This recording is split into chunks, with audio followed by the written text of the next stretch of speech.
পাঁচটা ফর্মুলা আজকে আমরা শেয়ার করব, যেই পাঁচটা ফর্মুলা দুইটা কাজ করবে। প্রথম যেটা, যে পরীক্ষার যে ভীতি, সেই ভীতি আমাদের ইনশাআল্লাহ মন থেকে সম্পূর্ণ দূর করে ফেলবে, এবং দ্বিতীয় হচ্ছে পরীক্ষার হলে সবচেয়ে সেরা পরীক্ষা দেওয়ার কৌশলের মধ্যেই চলে আসবে।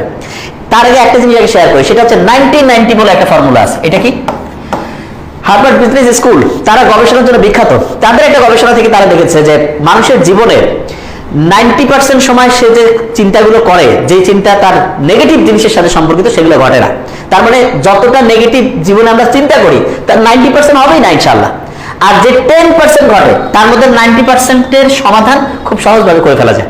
তার মানে গোটাল ক্যালকুলেশন যদি আমরা করি, তাহলে বলা যায় একজনের জীবনে গড়পড়তা 1 থেকে 1.5% খারাপ কিছু ঘটে, কিন্তু সে চিন্তা করে তার চেয়ে 99 থেকে 100 গুণ বেশি। এবং এই চিন্তার কারণে তার মস্তিষ্কের একটা অংশ অ্যাক্টিভেট হয়ে যায়, যেটার নাম হচ্ছে প্রিফ্রন্টাল কর্টেক্স। এবং প্রিফ্রন্টাল কর্টেক্স যখন অ্যাক্টিভেট হয়ে যায়, তখন দেখা যায় তার যে ডিসিশন নেওয়ার ক্যাপাসিটি সেটা কমে যায়। এবং এটার পিছনে সবচেয়ে ভয়ঙ্কর হিসেবে যে কাজ করে, তার নাম হচ্ছে অ্যাড্রেনালিন। কি নাম? অ্যাড্রেনালিন। আমরা যদি অ্যাড্রেনালিন হ্রাস বলে একটা শব্দ মানে হচ্ছে শুনে থাকি, তাহলে বুঝতে পারবো যে কোনো কারণে কেউ যখন টেনশন করে, কোনো জিনিসটি ভয় পেয়ে যায়, তখন তার অ্যাড্রেনালিন ক্ষরণ বেড়ে যায়। এবং অ্যাড্রেনালিন ক্ষরণ বেড়ে গেলে হয়ে যায় কি, প্রিফ্রন্টাল কর্টেক্স ঠিকভাবে কাজ করতে পারবে। এই কারণে তখন সে ঠিক ডিসিশন নিতে পারে না। রেগে গেলে মানুষ বলে না যে ওই সময় মানুষ হেরে যায়, কারণটা কি? কারণ ডিসিশন যদি ভুল হয়, তাহলে হারার সম্ভাবনাই সর্বোচ্চ। এই কারণে যে কোনো হাইয়েস্ট ইমোশনাল কন্ডিশন, খুব রাগ হয়ে গিয়েছি, খুব শোকে রয়েছি, এইরকম মুহূর্তে ওই সময় কোনো ডিসিশন নিতে হয় না। 24 ঘন্টা গ্যাপ দিয়ে তারপরে ডিসিশন। কেননা ওই ডিসিশনগুলো বেশিরভাগ ক্ষেত্রে পরবর্তীতে দেখা যায় যে লাইফ রিলেটেড ডিসিশনের ক্ষেত্রে নেগেটিভ আসে।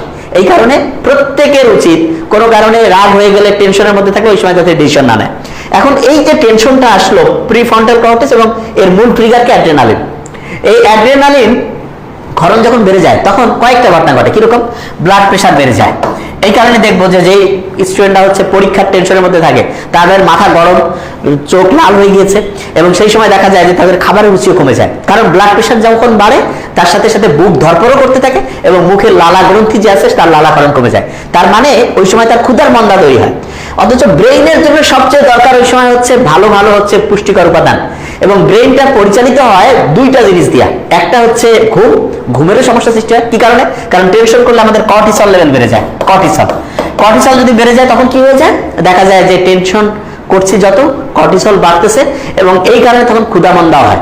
এবং মাথায় রাখতে হবে, কর্টিসল মানে হচ্ছে শরীরের মধ্যে তখন ওই রক্তটা তার স্বাভাবিক যে কর্মদক্ষতা কমে যায়। এমনকি অনেকে কিন্তু বলেছে যে টেনশন করলে, রাগ হয়ে গেলে রক্তের বৈশিষ্ট্যটা পয়জনের মতো, বিষের মতো হয়ে যায়।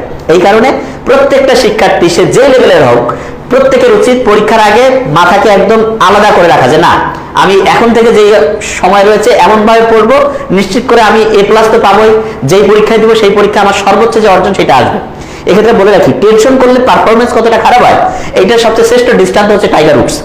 সারা পৃথিবীর সবচেয়ে শ্রেষ্ঠ গলফ খেলোয়াড়, কিন্তু বিভিন্ন বিষয়ে যখন কেলেঙ্কারির মধ্যে পড়লো, তখন তার পারফরমেন্স এতটা ডাউনওয়ার্ডস হয়েছে যে দেখা গিয়েছে যে অসংখ্য সপ্তাহ, অসংখ্য বছর যিনি র্যাঙ্কিং এর নাম্বার 1 ছিল, তিনি নামতে নামতে একেবারে সিরিয়ালের অনেক পিছনে চলে গিয়েছে। কি কারণ? কারণ সফল হওয়া এবং ব্যর্থ হওয়ার পার্থক্য কিন্তু অল্প একটু পার্থক্য।